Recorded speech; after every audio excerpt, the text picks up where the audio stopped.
Alright, the second lyrical encounter ride line is here, but for some reason the whole entire ride deck has 9 encounters, but whatever. But anyway, let's begin with no cards of the day because there was nothing new revealed. So on to the Tuesday's stream, Cat Touch Songstress Maline. Moving on to the grade 1 Wiki Power, Abyss String Songstress Morete, which has the skill Auto when rolled upon by the grade 2. Look at top 7 cards of your deck for 1 prism from among them, put it to your hand, core shuffle your deck. But if you fail, you may call this card to rear guard, and if you call it, soul charge 1. Spoiler alert, there's only 3 different prisms at the moment for standard, so you can actually miss here, but it's nice that if you do miss, you still get this card out of soul for a call, so meaning that you still don't really minus, but you get extra plus from a soul charge, so you do not actually lose a soul. Sometimes what you have in soul is pretty important. And deck thinning is deck winning. And then to the grade 2 with 10k power, Abyss Inviting Songstress Rosalita. It has the skill Auto when rolled upon by Labrador, the grade 3, choose 1 prism unit from your hand and call it to rear guard. If you call, draw a card. Spoiler alert, since this is a Bermuda encounter ride line, old Bermuda playstyle has the tendency of bouncing your cards back to get your pluses. And in this case, you're basically just setting up your board just so you could get your plus. And once again, you can still miss with the prism part because yeah, it has to be exactly prism.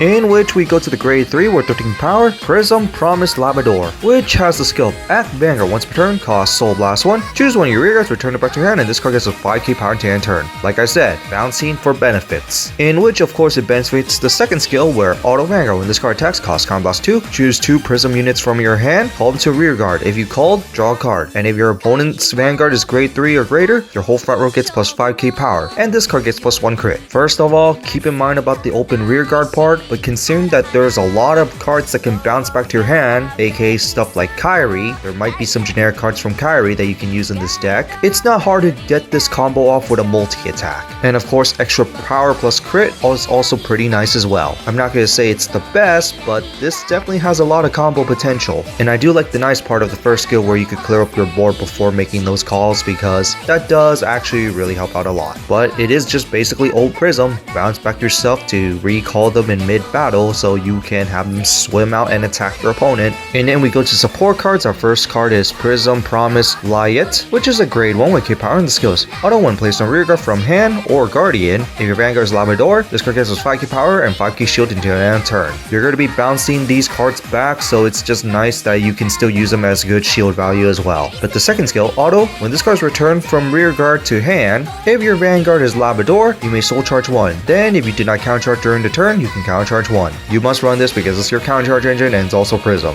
which can also be pretty decent at premium because it just says Labrador. And then we go to Prism Promise Celtic, which is a grade 2 with 10k power with the skill Auto when placed on rear guard from hand or guardian. If your Vanguard is Labrador, plus 5k power, 5k shield until your turn. Same thing like the grade 1, but the second skill where Auto rear guard. At the end of battle that this unit attacked, if your Vanguard is Labrador, cost Soul Blast 1, return this card back to your hand, and then choose one of your Prism rear guards and return that to your hand. You see, mid-battle bouncing back to hand. Obvious main card for Prisms because it bounces back to the hand, and of course premium applications as well. And generic Kairi stuff can also fit really well with this deck because mid-battle superior calling plus a lot of bouncing and then Cerise superior calling. Too bad just restricted to prisms. But since this card is a prism, this is obviously going to be your main go-to. And then we have Slow Knight Neborina, which is a grade 1 with K power and the skills Auto rear guard. When your prism unit is placed on another rear guard in the same column as this unit, the place unit gets a 5k power during turn. It's of course a bit helpful because bounce and then superior calling, but it's not completely necessary. In which we go to Water Heart Songstress Bertranu, which is a grade 2 with 10k power and the skills Auto when placed on rear guard, cost Counter Blast 1, look top 7 cards in your deck, choose up to 1 prism from among them and put it to your hand, and of course shuffle your deck. If you could not, soul charge 2. So you of course do your prism search. If you fail, you soul charge 2. Of course this is not too bad. But the second skill, Auto rear guard. At the end of the battle that this unit attacked, if your Vanguard is Labrador, you can return this to the hand. Once again, just more mid-battle bouncing which can enable your multi-attack. Now the deck doesn't doesn't look too bad. But it's just too bad the Superior Calling is still restricted to prisms and we only have 3 different prisms. Finally, Rattling Good Time Flammy, which is a grade 2 when taking power on the skills. Auto, when this card is returned from rear guard back to hand during the main phase, costs Counterblast 1, draw a card, and then choose one of your Vanguards that gets plus 5 pound in turn. Basically, this is just a bouncing target, and luckily the bouncing doesn't have to be restricted to prism, so that's nice. And it's also nice that this is generic, meaning that you can technically just use this with Kairi as well. But I'm probably gonna say there might be some better cards to run in this deck than this card. And then before we head off, here's the MSP with the combined artwork. And I'm gonna say it looks nice. I always love combined artworks.